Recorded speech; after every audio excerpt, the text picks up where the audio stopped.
Hi అండి, అందరికీ నమస్కారం. Welcome back to my channel Shiva jobs Telugu. ఇటీవల అయితే మనకు Indira Gandhi medical college and research institute నుంచి డైరెక్ట్ రిక్రూట్మెంట్ కింద 226 నర్సింగ్ పోస్టులు అయితే రిలీజ్ చేయడం జరిగిందండి. దీనికి సంబంధించినటువంటి డీటెయిల్స్ కనుక మనం చెక్ చేసుకున్నట్లయితే ఈ యొక్క 226 పోస్టులలో జనరల్ వాళ్ళకి యూఆర్ ఏదైతే ఉన్నారో వారికి 90 పోస్టులు, ఈడబ్ల్యూఎస్ వారికి 22, ఎంబీసీ వారికి 40, ఓబీసీ వారికి 26, ఈబీసీ వారికి 4, బీసీఎం వారికి 5, ఎస్సీ వారికి 35, ఎస్టీ వారికి 2, బీటీ వారికి 2, పీడబ్ల్యూబీడీ వాళ్ళకి 10. ఈ యొక్క మొత్తం పోస్టులు కనుక చూసుకుంటే మనకు 226 పోస్టులు అయితే ఉన్నాయి. దీనికి సంబంధించిన ఎడ్యుకేషనల్ క్వాలిఫికేషన్ కనుక చూసుకున్నట్లయితే నర్సింగ్ డిగ్రీ కానీ, జనరల్ నర్సింగ్ డిప్లొమా కానీ చేసి ఉండాలి. మీరు తీసుకున్నటువంటి నర్సింగ్ సర్టిఫికేట్ ఏదైతే ఉందో ఆ యొక్క యూనివర్సిటీ కానీ, ఆ యొక్క కాలేజీ కానీ స్టేట్ నర్సింగ్ కౌన్సిల్ అయితే రిజిస్టర్ అయి ఉండాలి. అలా ఉన్నటువంటి కాలేజీ నుంచి వచ్చిన సర్టిఫికేట్ మాత్రమే వీళ్ళు వ్యాలిడ్ అన్నట్టు. మీరు తీసుకున్నటువంటి సర్టిఫికేట్ ఏదైతే ఉందో అది 6th November 2025 లోపల అయితే తీసుకొని ఉండాలి.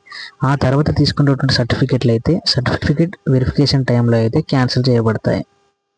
ఆ తర్వాత ఈ యొక్క నర్సింగ్ డిగ్రీ కానీ, జనరల్ నర్సింగ్ డిప్లొమా కానీ ఏదైతే ఉందో అది మీరు రెగ్యులర్ కోర్సులో చేసినది మాత్రమే వ్యాలిడ్ అండి. ఓపెన్ కేటగిరీలో చేసినటువంటి క్యాండిడేట్స్ ఎవరైతే ఉన్నారో వాళ్ళు ఎలిజిబుల్ కాదు. రెగ్యులర్ కోర్సులో చేసినటువంటి క్యాండిడేట్స్ మాత్రమే ఎలిజిబుల్.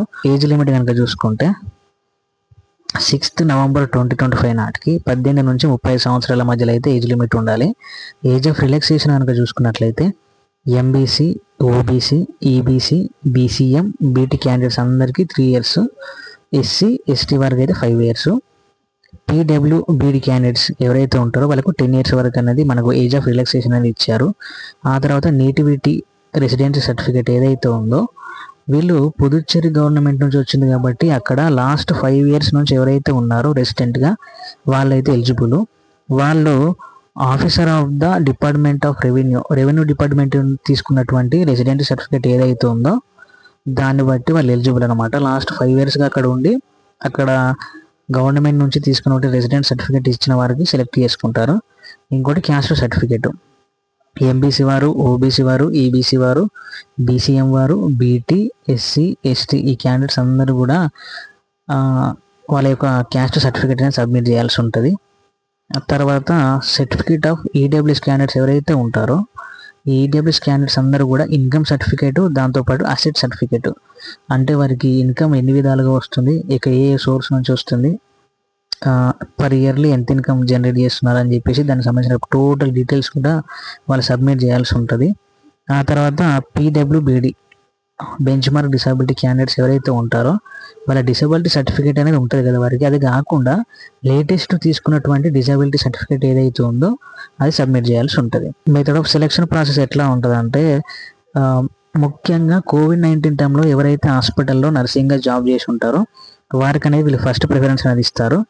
దీంట్లో 50% మార్క్స్ అయితే ఇంటర్మీడియట్ కానీ ఏదైతే చేసి ఉంటారో ఆఫ్టర్ 10th దాన్ని బేస్ చేసుకొని ఒక 50 మార్క్స్ ఇస్తారు. ఇంకో 50 మార్క్స్ అనేది మనకు నర్సింగ్ డిగ్రీ కానీ, జనరల్ నర్సింగ్ డిప్లొమా చేసిన వారికి ఇంకో 50 మార్క్స్ అనేది కలుపుతారు. ఆ తర్వాత ఇంకొక 20 మార్క్స్ అనేది అడిషనల్గా యాడ్ చేస్తారండి. ఆ యొక్క అడిషనల్ మార్క్స్ ఏవైతే ఉన్నాయో అవి ఏ విధంగా అంటే COVID-19 టైంలో మినిమం 100 days నుంచి 1 year వరకు ఎవరైతే వర్క్ చేసి ఉంటారో హాస్పిటల్లో వాళ్ళకి 2 marks అనేది కలుపుతారు. ఆ తర్వాత 12 months నుంచి 18 months అంటే 1 year నుంచి 1.5 year వరకు ఎవరైతే COVID-19 టైంలో సర్వీస్ చేసి ఉంటారో వారికి 3 marks కలుపుతారు. ఆ తర్వాత 18 months నుంచి 24 months 1.5 year నుంచి 2 years వరకు ఎవరైతే వర్క్ చేసి ఉంటారో వాళ్ళందరికీ కూడా 4 marks కలుపుతారు. ఆ తర్వాత COVID-19 టైంలో 2 years కంటే ఎక్కువ, మినిమం 2 years కంటే ఎక్కువ చేసిన వారికి అయితే 5 marks కలుపుతారు. ఇవన్నీ ఇంటర్నల్ మార్క్స్ అనమాట. ఈ 20 marks ఏవైతున్నాయో ఇంటర్నల్ మార్క్స్ ఇవి మెయిన్గా COVID-19లో చేసినటువంటి క్యాండిడేట్స్కి ఇది మంచి బెనిఫిట్ అని చెప్పొచ్చు.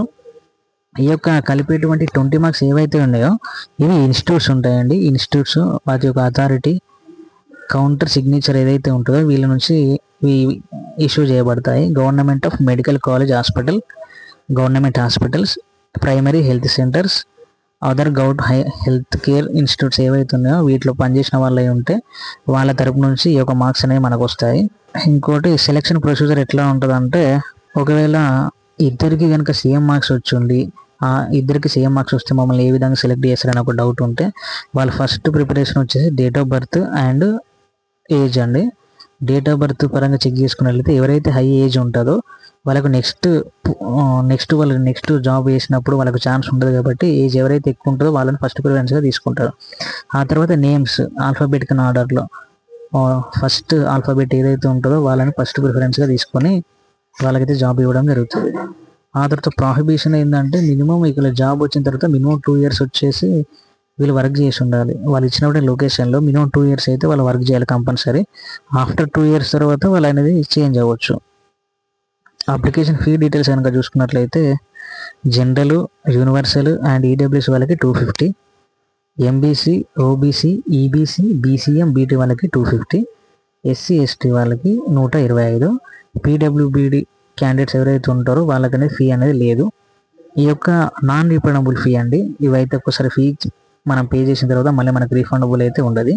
దీనికి అప్లికేషన్ టైంలో మనకు కావాల్సిన డాక్యుమెంట్స్ ఏదైతే ఉందంటే డిమాండ్ డ్రాఫ్ట్ అనేది కావాలి. డేట్ ఆఫ్ బర్త్ సర్టిఫికేట్ అంటే మీ యొక్క డేట్ ఆఫ్ బర్త్ సర్టిఫికేట్ లేకపోయినప్పటికీ మీ యొక్క 10th మెమోలో కానీ మార్క్ షీట్లో కానీ ఇంటర్ మార్క్ షీట్లో కానీ మీ యొక్క డేట్ ఆఫ్ బర్త్ ఏదైతే ఉందో మెమోలో కానీ బోనఫైడ్లో ఉంటుంది కదా అది కాకుండా హయ్యర్ సెకండరీ 10th తర్వాత చేసినటువంటిది ఇంటర్మీడియట్ కానీ వేరే గ్రూప్ ఏదైనా చేసి ఉంటే దానికి సంబంధించిన సర్టిఫికేట్. ఆ తర్వాత నర్సింగ్ డిగ్రీ కానీ నర్సింగ్ డిప్లొమా కానీ చేసిన క్యాండిడేట్స్ ఉంటారో ఆ సర్టిఫికేట్. మీ నర్సింగ్ సర్టిఫికేట్ ఉంది కదా, అది స్టేట్ కౌన్సిల్ రిజిస్టర్ అయి ఉంటుంది కదా, దానికి సంబంధించిన ఒక సర్టిఫికేట్ అనమాట ఇది. ఆ తర్వాత మీకు క్యాస్ట్ సర్టిఫికేట్, ఓబీసీ వారు, ఎంబీసీ వారు, ఈబీసీ వారు, బీసీఎం వారు, ఎస్సీ, ఎస్టీ, బీటీ క్యాండిడేట్లు అందరూ కూడా క్యాస్ట్ సర్టిఫికేట్ సబ్మిట్ చేయాల్సి ఉంటుంది. తర్వాత నేషనాలిటీ, రెసిడెంట్ సర్టిఫికేట్, ఈడబ్ల్యూఎస్ వాళ్ళకైతే income and asset certificate, PWBD candidates disability certificate. తర్వాత ఎంప్లాయ్మెంట్ ఎక్స్చేంజ్ కార్డ్. కోవిడ్-19లో ఎవరైతే డ్యూటీ చేసి ఉంటారో కోవిడ్ టైంలో ఎవరైతే డ్యూటీ చేసి ఉంటారో వాళ్ళకి ఇచ్చినటువంటి సర్టిఫికేట్, కోవిడ్ డ్యూటీ సర్టిఫికేట్ అని ఒకటి ఉంటుంది. అది ఉన్న వారికి ఫస్ట్ ప్రిఫరెన్స్ ఇస్తారు. Thank you for watching. ఇలాగే సపోర్ట్ చేస్తుండండి. దీనికి సంబంధించినటువంటి లింక్ అనేది కింద కామెంట్స్లో అయితే పిన్ చేస్తాను, వెళ్ళి చెక్ చేసుకోవచ్చు. లైక్ చేయండి, షేర్ చేయండి, కామెంట్ చేయండి. Thank you for all.